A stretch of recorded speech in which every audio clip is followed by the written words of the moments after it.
कहानी की शुरुआत होती है एक ऐसे खतरनाक श्रापित घने जंगल से जहां चारों तरफ जहरीले सांप भरे पड़े हैं और वहीं पर क्रिम्सन नाम का एक विशाल एनाकोंडा रहता है। कहा जाता है कि जो भी उस एनाकोंडा के इलाके में कदम रखता वो कभी जिंदा नहीं लौटता। अब हम देखते हैं कि उसी जंगल में जेफ अपने दो साथियों के साथ बोट में बैठकर सांपों का शिकार करने जा रहा होता है। दरअसल ये लोग जहरीले सांप पकड़कर शहर में बेचते हैं, लेकिन आज ये लोग एनाकोंडा के इलाके में जा रहे होते हैं। बोट का कैप्टन भी डरे हुए चेहरे के साथ जेफ से कहता है कि आगे का इलाका एनाकोंडा का है, वहां जाना ठीक नहीं। लेकिन जेफ ये सब सुनकर हल्का सा मुस्कुराता है और कहता है कि बस मुझे उस जगह तक पहुंचा दो और अपने पैसे लेकर अपनी बोट घुमाना और चुपचाप वापस चले जाना। और यहीं पर हमें पता चलता है कि जेफ कोई साधारण शिकारी नहीं था, वो सांपों का एक्सपर्ट हंटर था और उसका टारगेट इस जंगल का राजा क्रिम्सन एनाकोंडा ही है। कुछ देर बाद ये लोग आखिरकार उस जगह तक पहुंच जाते हैं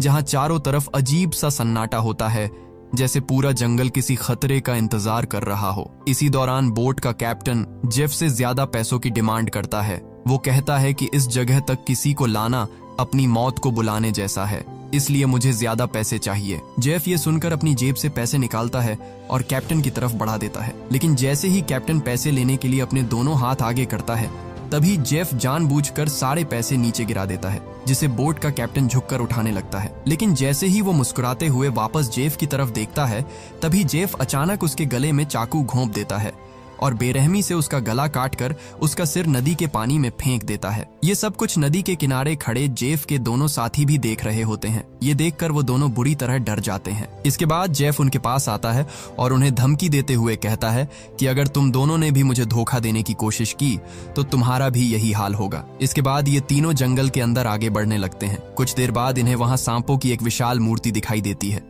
उसे देखकर जेफ समझ जाता है कि क्रिम्सन एनाकोंडा का यही इलाका है। दूसरी तरफ जेफ के दोनों साथियों को वहां काफी सारे जहरीले सांप मिल जाते हैं। ये देखकर वो खुश हो जाते हैं और जल्दी जल्दी उन सांपों को पकड़कर बैग में भरने लगते हैं, क्योंकि ब्लैक मार्केट में इन सांपों की काफी ज्यादा कीमत है। लेकिन जेफ का ध्यान इन छोटे सांपों पर नहीं होता, वो तो सिर्फ इस जंगल के सबसे खतरनाक शिकारी यानी क्रिम्सन एनाकोंडा को ढूंढ रहा होता है। कुछ देर बाद उनमें से एक आदमी सांपों से भरे बैग को लेकर अकेला वापस बोट की तरफ आता है, लेकिन तभी उसकी नजर पानी में खड़ी एक सरकटी लाश पर पड़ती है। वो देखकर दंग रह जाता है, क्योंकि वो लाश उसी आदमी की होती है जिसे जेफ ने कुछ देर पहले मारा था। लेकिन तभी वो लाश अचानक पानी के अंदर डूब जाती है और अगले ही पल पानी के नीचे से कोई विशाल चीज तेजी से उसकी तरफ बढ़ने लगती है। ये देखकर वो आदमी डर के मारे जंगल की तरफ भागने लगता है, लेकिन तभी बिजली जैसी रफ्तार से एक विशाल एनाकोंडा उस पर हमला कर देता है और उसे बुरी तरह जकड़ लेता है। वो विशाल एनाकोंडा उस आदमी की बॉडी पर लिपटकर उसकी हड्डियां तोड़ देता है और फिर अपना बड़ा सा मुंह खोलकर उसे जिंदा खाने लगता है। दूसरी तरफ हम उसके दूसरे साथी को देखते हैं जो सांपों से भरा बैग लेकर जंगल के अंदर आगे बढ़ रहा होता है। लेकिन तभी वो अचानक एक जगह रुक जाता है, क्योंकि उसने कुछ ऐसा देख लिया था जिसे देखकर उसकी सांसें तक रुक जाती है। असल में उसने उसी विशाल एनाकोंडा की बॉडी को जंगल में रेंगते हुए देख लिया था। वो एनाकोंडा धीरे धीरे एक पेड़ पर चढ़ रहा होता है और उसके फूले हुए पेट को देखकर साफ समझ आ रहा था कि उसने किसी इंसान को जिंदा निगल लिया है। अब इससे पहले कि वो आदमी अपनी जान बचाकर वहां से भाग पाता, तभी वो एनाकोंडा उसके साथी की लाश को वापस उगल देता है। ये देखकर वो आदमी बुरी तरह डर जाता है, लेकिन अगले ही पल वो विशाल सांप उस पर हमला कर देता है और उसे बुरी तरह जकड़ लेता है। वो एनाकोंडा उसे जोर जोर से दबाने लगता है, उसकी हड्डियां टूटने की आवाजें आने लगती हैं और फिर पेड़ से लिपटकर वो उसे भी जिंदा खाने लगता है। ये सब कुछ थोड़ी दूरी से जेफ भी देख रहा होता है, लेकिन हैरानी की बात ये थी कि अपने साथियों को मरता देखकर भी जेफ बिल्कुल नहीं डरता, बल्कि वो खुश हो रहा होता है। दरअसल जेफ यही चाहता था कि कोई उस एनाकोंडा का चारा बने, ताकि शिकार को खाते समय उसका ध्यान भटक जाए और उसी मौके पर वो उसे बेहोश करके पकड़ सके। इसके बाद जेफ अपनी शॉटगन निकालता है और एनाकोंडा को बेहोश करने ही वाला होता है, लेकिन तभी अचानक पूरे जंगल में जानवर और पक्षी जोर जोर से आवाजें निकालने लगते हैं। उन आवाजों को सुनते ही वो विशाल एनाकोंडा अपने शिकार को वहीं छोड़ देता है और तेजी से जंगल के अंदर चला जाता है। अब आखिर ऐसा क्या आने वाला था जिससे जंगल के सारे जानवर तक डर गए थे? यहीं पर सीन कट होता है। और हमें एक सर्कस शो दिखाया जाता है। लेकिन ये सर्कस अब बंद होने की कगार पर था, क्योंकि अब कोई भी इस सर्कस को देखने नहीं आता था। इसी दौरान सर्कस के मालिक के पास बिल याग नाम का एक लड़का आता है। वो सर्कस के मालिक को पैसों से भरा एक सूटकेस देता है और सर्कस में काम करने वाले सभी लोगों को खरीद लेता है, क्योंकि वो थाईलैंड जाकर एक नया सर्कस शुरू करना चाहता था। सर्कस के लोग बिल याग के पास इतने सारे पैसे देखकर हैरान रह जाते हैं, क्योंकि कुछ साल पहले तक बिल याग बहुत गरीब हुआ करता था। वो भी इन्हीं लोगों के साथ सर्कस में काम करता था।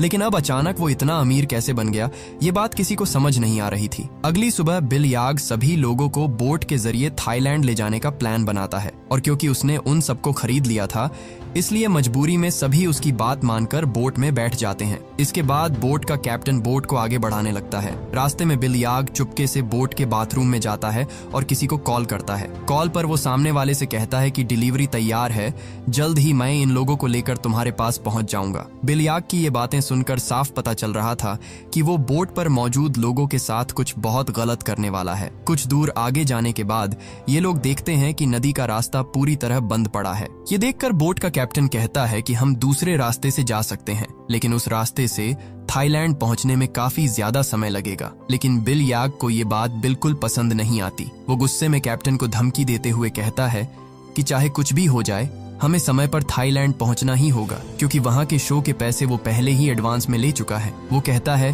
कि अगर हम समय पर शो नहीं कर पाए तो हम पूरी तरह बर्बाद हो जाएंगे। तब बोट का कैप्टन कहता है कि अगर तुम लोग लंबे रास्ते से नहीं जाना चाहते तो हमारे पास सिर्फ एक ही रास्ता बचता है। वो उन कंटेनर्स की तरफ देखते हुए कहता है कि हम इन सब चीजों को बम से उड़ा देंगे और अपना रास्ता बनाकर यहाँ से निकल जाएंगे। बिल याग को कैप्टन का ये आइडिया सही लगता है और वो इसके लिए तुरंत तैयार हो जाता है, लेकिन इन्हें बिल्कुल अंदाजा नहीं था कि ये लोग कितनी बड़ी गलती करने जा रहे हैं। इसके बाद ये लोग कंटेनर्स के पास बम लगा देते हैं और फिर रिमोट दबाकर उनमें जोरदार ब्लास्ट कर देते हैं। धमाके से रास्ता तो साफ हो जाता है, लेकिन अगले ही पल उन कंटेनर्स के अंदर से ढेर सारे जहरीले सांप निकलकर सीधे इनकी बोट पर गिरने लगते हैं। दरअसल उन सभी कंटेनर्स में सांप भरे हुए थे। ये देखकर बोट पर अफरा तफरी मच जाती है। सभी लोग डर के मारे इधर उधर भागने लगते हैं। कुछ ही सेकंड में पूरी बोट जहरीले सांपों से भर जाती है और वो सांप लोगों को डसने लगते हैं। इसी दौरान लेनी नाम की एक लड़की समझदारी दिखाते हुए पाइप से तेज प्रेशर वाला पानी छोड़ देती है,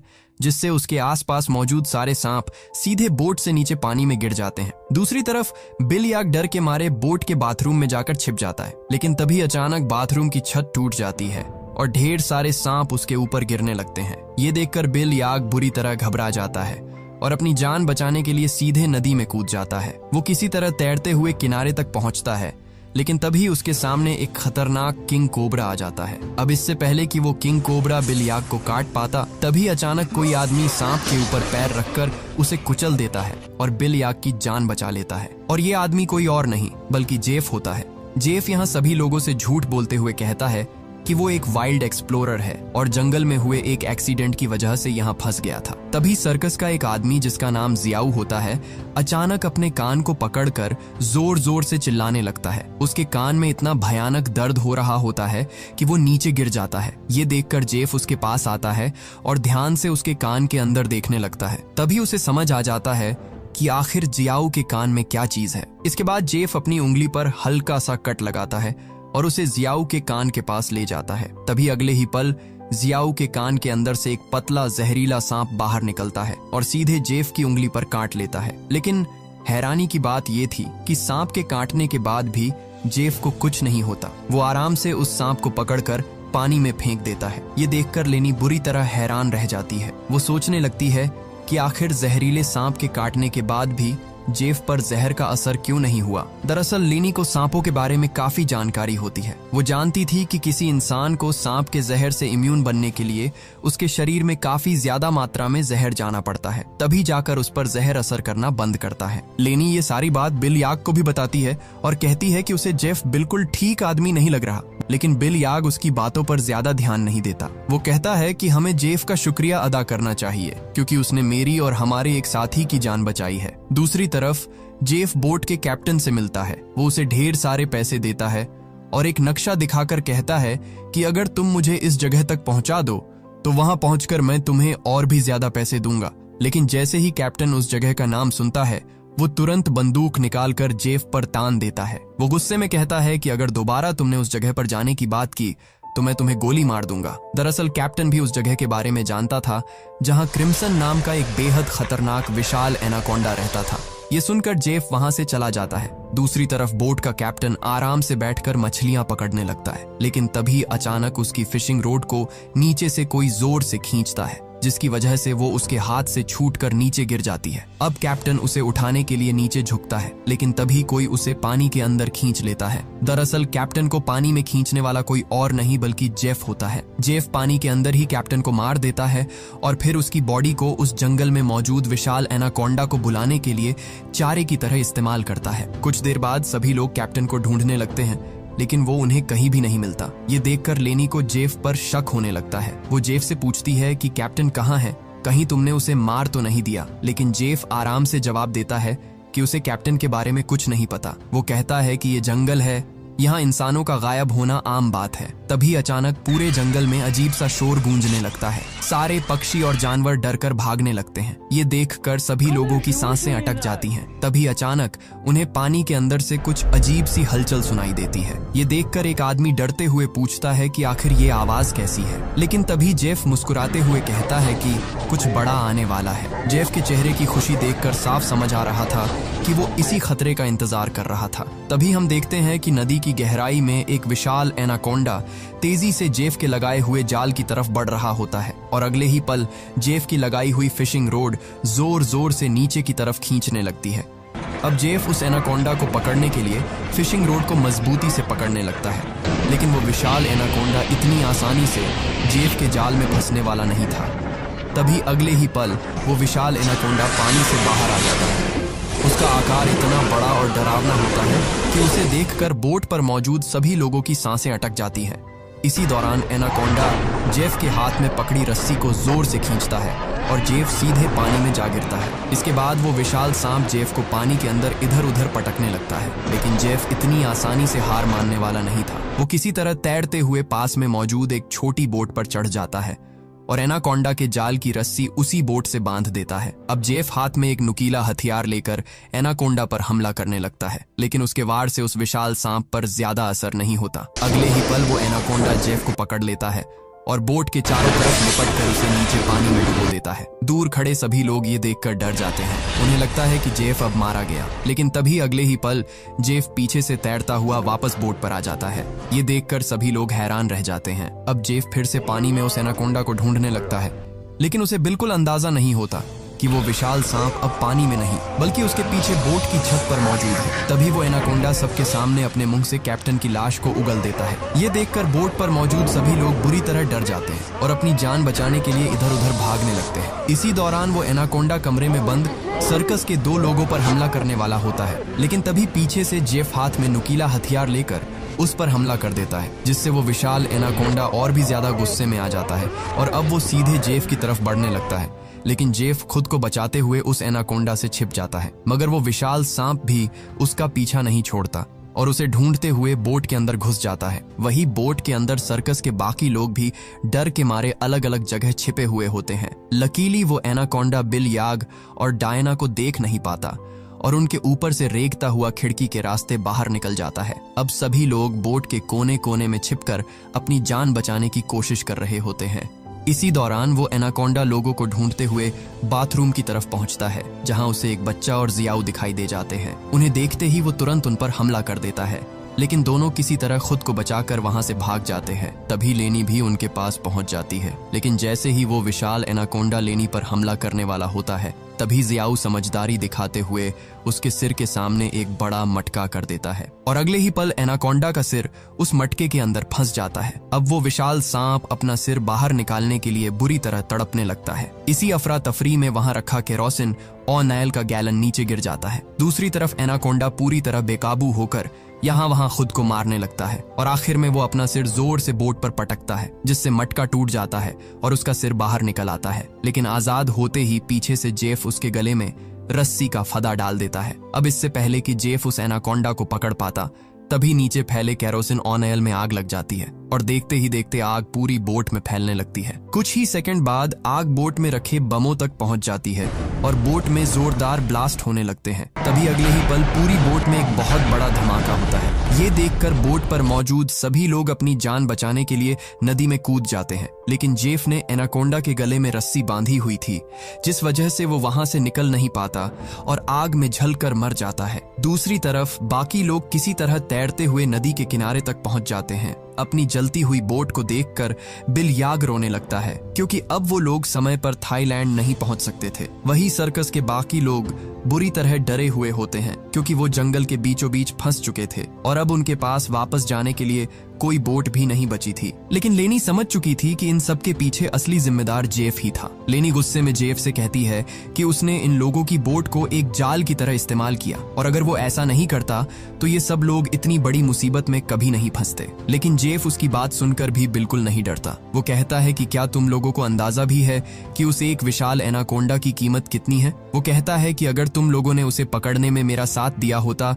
तो आज हम सब करोड़पति बन चुके होते। बस फिर क्या था? पैसों का नाम सुनते ही बिल याग की आंखें चमक उठती हैं। वो तुरंत थाईलैंड जाने का प्लान कैंसिल कर देता है और दौड़कर जेफ के पास आता है। बिल याग कहता है कि वो जेफ के साथ है और पूछता है कि आखिर उस एनाकोंडा को पकड़ने के लिए उन्हें क्या करना होगा। इसके बाद जेफ एक मैप निकालता है और सबको दिखाते हुए कहता है कि अगर तुम लोग मेरी मदद करोगे तो इस रास्ते से मैं तुम्हें एक दिन के अंदर थाईलैंड पहुंचा दूंगा। ये सुनकर बिल याग और बाकी लोग जेफ के साथ जाने के लिए तैयार हो जाते हैं, लेकिन लेनी को जेफ पर बिल्कुल भरोसा नहीं होता, इसलिए वो उसके साथ जाने से साफ मना कर देती है। तभी अचानक सर्कस टीम की एक लड़की की तबीयत बिगड़ने लगती है। जब बिल याग उसके कंधे को ध्यान से देखता है तब उन्हें पता चलता है कि उसे एक बेहद जहरीली मकड़ी ने काट लिया है, जिसके जहर से वो मर भी सकती थी। ये देखकर जेफ बाकी लोगों से कहता है कि उसके पास ऐसी दवाई है जो उस लड़की की जान बचा सकती है, लेकिन वो दवाई उसकी बोट में रखी हुई है और अगर वो लोग उस लड़की को बचाना चाहते हैं तो उन्हें उसे उसकी बोट तक पहुंचाना होगा। अब लड़की की जान बचाने के लिए ना चाहते हुए भी लेनी जेफ के साथ जाने के लिए तैयार हो जाती है। इसके बाद सभी लोग जंगल के अंदर सफर शुरू कर देते हैं। कई घंटों तक चलते रहने के बाद जब एक आदमी नदी का पानी पीने लगता है तभी जेफ उसे रोक देता है। जेफ सभी लोगों से कहता है कि इस नदी का पानी भूलकर भी मत पीना। वो बताता है कि इस पानी में ऐसे खतरनाक कीड़े रहते हैं जो पानी पीते समय इंसान के शरीर के अंदर चले जाते हैं और फिर वो कीड़े इंसान के अंदर ऐसी प्यास पैदा करते हैं कि वो पानी पीते पीते खुद को नदी में डुबाकर मार देता है। रास्ते में चलते चलते इन लोगों को भूख लगने लगती है। तब जेफ पास पड़े पत्थरों के बीच से एक सांप पकड़ लेता है। इसके बाद वो उस सांप का जहर निकालता है और फिर ये लोग उसे पकाकर खा लेते हैं। किसी तरह खाना खाने के बाद ये लोग दोबारा अपने सफर पर निकल पड़ते हैं। कुछ देर बाद रात हो जाती है और रात में ये लोग पहाड़ की एक सुरंग के अंदर रुक जाते हैं। वहां सभी लोग आग जलाकर आराम करने लगते हैं, जबकि दूसरी तरफ जेफ अकेला बैठा अपने मैप पर बने विशाल एनाकोंडा को देख रहा होता है। तभी उसे वो समय याद आने लगता है जब पहली बार उस विशाल एनाकोंडा ने उस पर हमला किया था।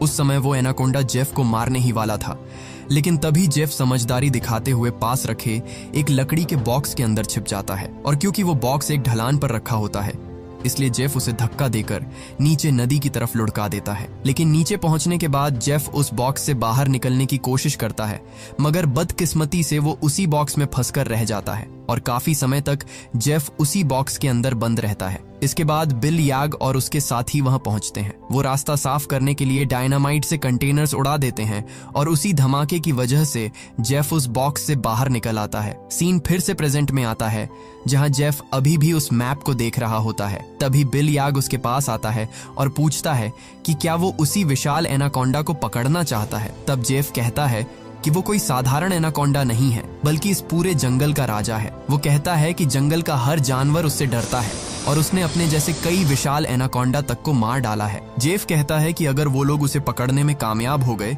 तो वो रातों रात मिलेनियर बन जाएंगे। बस फिर क्या था? पैसों का नाम सुनते ही बिल याग तुरंत कहता है कि वो भी उस एनाकोंडा को पकड़ने में उसका पूरा साथ देगा। इसके बाद काफी रात हो जाती है और सभी लोग सो जाते हैं, लेकिन तभी सर्कस टीम के एक आदमी की अचानक किसी अजीब सी आवाज से आंख खुल जाती है। वो उठकर देखता है कि उसका भाई वहां मौजूद नहीं है। इसके बाद वो उसे ढूंढते हुए सुरंग से बाहर निकलता है और नदी के पास पहुंच जाता है, लेकिन वहां पहुंचते ही वो जो देखता है उसे देखकर उसके होश उड़ जाते हैं। दरअसल उसका भाई खुद को नदी के पानी में डुबाने की कोशिश कर रहा होता है। वो आदमी तुरंत उसे रोकने की कोशिश करता है, लेकिन उसका भाई उसकी एक भी बात नहीं सुनता। तभी उसकी नजर अपने भाई की नाक पर पड़ती है, जहां से अजीब से कीड़े बाहर निकल रहे होते हैं। ये देखकर वो समझ जाता है कि उसके भाई ने नदी का पानी पी लिया था और जेफ ने इन्हें पहले ही बताया था कि इस पानी के अंदर मौजूद कीड़े इंसान के शरीर में जाकर उसे ऐसी प्यास देते हैं कि वो खुद को पानी में डुबाने पर मजबूर हो जाता है और अगले ही पल ठीक ऐसा ही होता है। उसका भाई खुद को पानी में डुबाकर मर जाता है। अपने भाई की मौत देखकर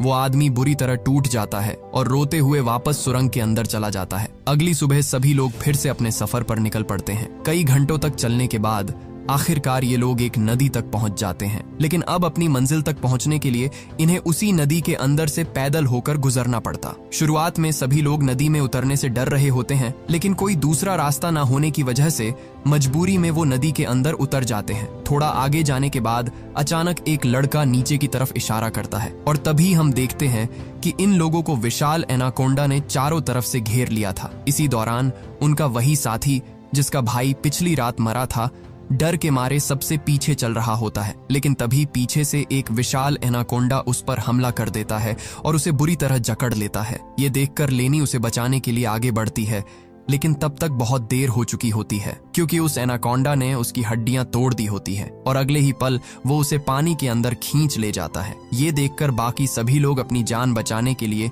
नदी में तेजी से आगे भागने लगते हैं। कुछ देर बाद आखिरकार ये सभी लोग जेफ की बोट तक पहुंच जाते हैं, जहां जेफ अपने वादे के मुताबिक उस लड़की को एंटीडोट दे देता है जिसे जहरीली मकड़ी ने काटा था। अब यहाँ से थाईलैंड की जमीन भी ज्यादा दूर नहीं थी, इसलिए सभी लोग वहां से निकलने की तैयारी करने लगते हैं, लेकिन तभी जेफ उन्हें रोक देता है। दरअसल जेफ इन सभी लोगों को यहाँ तक इसलिए लाया था ताकि वो इन्हें उस विशाल एनाकोंडा के लिए चारे की तरह इस्तेमाल कर सके। जेफ उन सभी लोगों से कहता है कि उसने अपना वादा पूरा कर दिया है और सबको सही सलामत यहाँ तक ले आया है, लेकिन अब उनकी बारी है और अब उन्हें भी उसका साथ देना होगा। तभी वो छोटा बच्चा जेफ से कहता है कि अगर उसकी मदद उस विशाल एनाकोंडा को पकड़ने से जुड़ी है तो वो लोग उसकी कोई मदद नहीं करेंगे। ये सुनते ही जेफ तुरंत अपनी बंदूक निकाल लेता है और दूसरी तरफ बिलयाग भी चाकू निकालकर उसका साथ देने लगता है। बिलयाग बाकी लोगों से कहता है कि जेफ जो भी कह रहा है उन्हें उसकी बात माननी होगी, लेकिन लेनी गुस्से में कहती है कि क्या वो लोग पागल हो गए हैं, उस विशाल एनाकोंडा को पकड़ना नामुमकिन है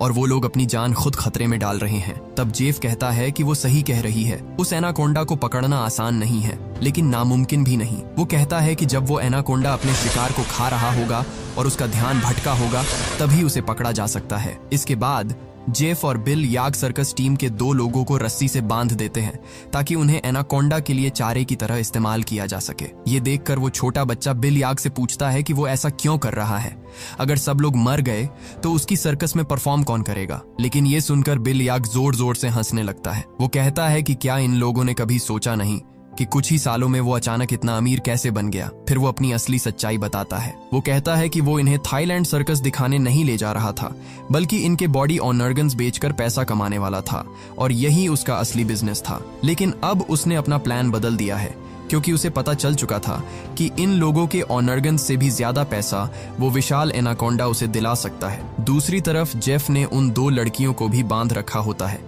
और अब वो उनमें से एक लड़की के साथ बदतमीजी करने लगता है, लेकिन तभी वो लड़की चालाकी से ऐसा दिखाती है जैसे वो जेफ का साथ देना चाहती हो। जेफ उसकी चाल समझ नहीं पाता। वो लड़की धीरे धीरे उसके करीब आती है और उसके बालों में हाथ फेरने लगती है, लेकिन मौका मिलते ही वो जेफ की पॉकेट से बंदूक निकाल लेती है और सीधे उसी पर तान देती है। अब जैसे ही वो लड़की जेफ को गोली मारने की कोशिश करती है तभी बंदूक नहीं चलती क्योंकि उसे उसका लॉक खोलना नहीं आता था। ये देखकर जेफ गुस्से में उससे बंदूक छीन लेता है और उसी लड़की पर तान कर उसे मारने वाला होता है, लेकिन तभी लेनी खुद को आजाद कर लेती है और पीछे से आकर शीशे के नुकीले टुकड़े से जेफ के पेट पर हमला कर देती है। अब जेफ गुस्से में लेनी को जोर से धक्का देकर पीछे गिरा देता है, लेकिन तभी दूसरी लड़की भी जेफ पर हमला कर देती है और पीछे से लेनी उसकी बंदूक छीनने की कोशिश करने लगती है। इसी हाथापाई के बीच अचानक गोली चल जाती है, लेकिन किसी को समझ नहीं आता कि गोली आखिर किसे लगी थी। दूसरी तरफ हम उन 2 आदमियों को देखते हैं जिन्हें बिल याग और जेफ ने एनाकोंडा के लिए चारे की तरह बांध रखा था। वो दोनों डर के मारे बुरी तरह कांप रहे होते हैं। कुछ देर बाद एक विशाल एनाकोंडा धीरे धीरे उन्हीं की तरफ बढ़ने लगता है। वही दूर खड़ा बिल याग मजे से ये सब देख रहा होता है। दरअसल वो इंतजार कर रहा था कि जैसे ही एनाकोंडा उन लोगों पर हमला करेगा वो रस्सी खींचकर उसे जाल में फंसा लेगा, लेकिन बिल याग को बिल्कुल अंदाजा नहीं था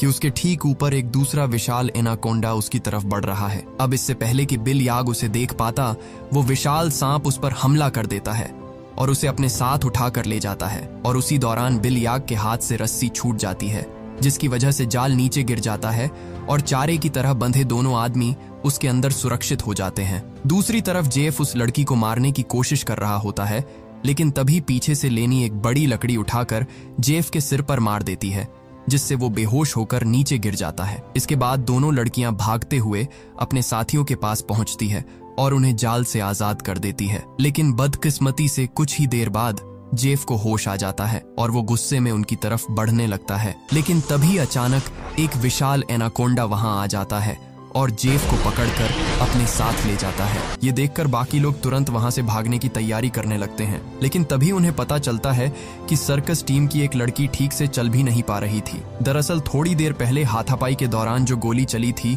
वो उसी लड़की को लगी थी। कुछ देर बाद वो लड़की उन्हीं लोगों के सामने दम तोड़ देती है। अब बचे हुए 3 लोग अपनी जान बचाने के लिए जल्दी से जेफ की बोट में बैठते हैं और नदी के रास्ते वहां से निकलने लगते हैं। लेकिन तभी अचानक पीछे से जियाऊ के कंधे पर कुछ आकर लगता है। जब वो उसे निकाल कर देखता है तब उसे पता चलता है कि वो एक बेहोशी का इंजेक्शन था और कुछ ही सेकंड बाद जियाऊ बेहोश होकर नीचे गिर जाता है। दरअसल जियाऊ पर हमला करने वाला कोई और नहीं बल्कि जेफ होता है, यानी वो उस एनाकोंडा के हमले से भी बच गया था और उसने उस सांप का सिर काटकर उसे मार डाला था। इसके बाद जेफ उन तीनों लोगों को पकड़ लेता है और उन्हें फिर से एनाकोंडा के चारे की तरह बांध देता है। वो उनके चारों तरफ तेज धार वाली लोहे की तार लगा देता है और वहां खून भी छिड़क देता है ताकि एनाकोंडा जल्दी वहां पहुंचे। इसके बाद जेफ जाल की रस्सी पकड़कर थोड़ी दूरी पर जाकर खड़ा हो जाता है। कुछ देर बाद कई विशाल एनाकोंडा खून की गंध सूंघते हुए धीरे धीरे उन तीनों की तरफ बढ़ने लगते हैं। ये देखकर उन तीनों की हालत खराब हो जाती है, क्योंकि अब उन्हें अपनी मौत बिल्कुल सामने दिखाई दे रही थी। अब वो सभी विशाल एनाकोंडा धीरे धीरे उन तीनों के काफी करीब पहुंच जाते हैं। लेकिन तभी अचानक एक बार फिर पूरे जंगल में जानवर और पक्षी जोर जोर से आवाजें निकालते हुए भागने लगते हैं और ये देखकर वहां मौजूद बाकी सभी एनाकोंडा भी डर कर एक एक करके पीछे हटने लगते हैं। लेकिन उनमें से एक एनाकोंडा अभी भी वहीं रुका रहता है और उन तीनों पर हमला करने के लिए आगे बढ़ने लगता है। तभी अगले ही पल वहां क्रिम्सन एनाकोंडा आ जाता है और आते ही वो उस दूसरे एनाकोंडा पर हमला कर देता है और एक ही झटके में उसे मार डालता है। अब पहली बार हम उस विशाल क्रिम्सन एनाकोंडा को ठीक से देख पाते हैं। उसका आकार बाकी सभी सांपों से कई गुना बड़ा और बेहद खतरनाक होता है। उसे देखकर उन तीनों की हालत खराब हो जाती है, लेकिन दूसरी तरफ दूर खड़ा जेफ उसे देखकर खुशी से मुस्कुराने लगता है। दरअसल वो इसी पल का इंतजार कर रहा था। अब वो विशाल क्रिम्सन एनाकोंडा उन तीनों के चारों तरफ लिपट जाता है और अपना बड़ा सा मुंह खोलकर उन्हें खाने ही वाला होता है। लेकिन तभी जेफ अचानक जाल की रस्सी छोड़ देता है और वो विशाल एनाकोंडा जाल में फंस जाता है। इसके बाद वो खुद को छुड़ाने के लिए बुरी तरह तड़पने लगता है। वो पूरी ताकत लगाकर बाहर निकलने की कोशिश करता है, लेकिन जब वो आजाद नहीं हो पाता तब वो अपने तेज दांतों से जाल की रस्सी काट देता है। हालांकि जाल की कुछ रस्सियां अभी भी उसकी बॉडी में फंसी हुई होती है, इसीलिए जेफ रस्सी को मजबूती से पकड़कर उसे कंट्रोल करने की कोशिश करता है। लेकिन वो विशाल क्रिम्सन एनाकोंडा जेफ से कई गुना ज्यादा ताकतवर होता है। जेफ उसे रोकने की कोशिश में 2 पेड़ों के बीच फंस जाता है और अब वो वहां से बाहर भी नहीं निकल पाता। तभी मौका मिलते ही क्रिम्सन एनाकोंडा उसकी तरफ बढ़ता है और उसे बुरी तरह जकड़ लेता है। दूसरी तरफ वो तीनों भी अपनी आंखों से ये सब देख रहे होते हैं और डर के मारे खुद को छुड़ाने की कोशिश करने लगते हैं, क्योंकि उन्हें पता था कि जेफ के बाद अगली बारी उन्हीं की होगी। ये लोग हर तरह से खुद को आजाद करने की कोशिश करते हैं, लेकिन वो जाल से बाहर नहीं निकल पाते। तभी वो छोटा बच्चा अपने दांतों से रस्सी काटना शुरू कर देता है। काफी कोशिशों के बाद वो रस्सी का थोड़ा हिस्सा काट देता है, लेकिन अभी भी कुछ रस्सी बाकी थी। अब वो अपनी पूरी ताकत लगाकर रस्सी काटने लगता है, यहाँ तक कि उसके दांतों से खून निकलने लगता है। दूसरी तरफ क्रिम्सन एनाकोंडा जेफ को जोर जोर से दबाने लगता है और उसकी हड्डियां तोड़ देता है। इसके बाद वो विशाल सांप जेफ को भी जिंदा निगल जाता है। इसी दौरान वो छोटा बच्चा आखिरकार रस्सी तोड़ने में कामयाब हो जाता है और बाकी दोनों को भी आजाद कर देता है। इसके बाद ये तीनों तेजी से नदी की तरफ भागने लगते हैं, लेकिन जेफ को खाने के बाद अब वो विशाल क्रिम्सन एनाकोंडा इनके पीछे पड़ चुका था। वो दोनों डर के मारे एक पेड़ के पीछे छिप जाते हैं, जबकि वो छोटा बच्चा पास पड़े एक लकड़ी के बॉक्स के अंदर जाकर छिप जाता है। लेकिन तभी वो विशाल क्रिम्सन एनाकोंडा उसे देख लेता है और धीरे धीरे उसकी तरफ बढ़ने लगता है। ये देखकर बच्चा पूरी ताकत लगाकर उस बॉक्स से बाहर निकलने की कोशिश करता है, लेकिन दूसरी तरफ का दरवाजा बंद होता है। अब वो जोर जोर से चिल्लाकर जियाऊ और लेनी को मदद के लिए बुलाने लगता है। दूसरी तरफ क्रिम्सन एनाकोंडा भी अब धीरे धीरे उसके काफी करीब पहुंच चुका था। अब इससे पहले कि वो विशाल सांप उस बच्चे को मार पाता, तभी बाहर से जियाऊ जोर से कंटेनर का दरवाजा तोड़ देता है और बच्चे को बाहर निकालकर उसकी जान बचा लेता है। इसके बाद ये तीनों फिर से अपनी जान बचाने के लिए वहां से भागने लगते हैं। लेकिन ये पूरा जंगल उसी क्रिम्सन एनाकोंडा का था और इस जंगल में रहकर उससे बचना लगभग नामुमकिन था। इसीलिए कुछ दूर जाकर ये लोग फिर से एक पेड़ के पीछे छिप जाते हैं। लेकिन तभी थोड़ी दूरी पर वो विशाल एनाकोंडा इन्हें देख लेता है और तेजी से इनकी तरफ बढ़ने लगता है। अब ये तीनों खड़े होकर अपनी मौत का इंतजार करने लगते हैं, क्योंकि इन्हें पता चल चुका था कि अब वो लोग नहीं बच पाएंगे। लेकिन जैसे ही वो विशाल क्रिम्सन एनाकोंडा अपना बड़ा मुंह खोलकर उन पर हमला करने वाला होता है, तभी अचानक एक तेज नुकीली लोहे की तार उसके सिर को बीच से काट देती है। दरअसल ये वही जाल था जो जेफ ने पहले से बिछाया हुआ था और इसी के साथ उस विशाल क्रिम्सन एनाकोंडा का आखिरकार अंत हो जाता है। ये देखकर उन तीनों को अपनी आंखों पर यकीन नहीं होता, क्योंकि वो मौत के इतने करीब आ चुके थे। इसके बाद वो लोग कुछ देर तक उस विशाल एनाकोंडा की बॉडी को देखते रहते हैं और फिर जल्दी से उस जंगल को छोड़कर वहां से निकल जाते हैं। और इसी के साथ इस कहानी का अंत हो जाता है। हमेशा ऐसे ही जुड़े रहने के लिए आप हमारे चैनल द योगी को सब्सक्राइब कर लीजिए। जल्द मिलेंगे अगले वीडियो में।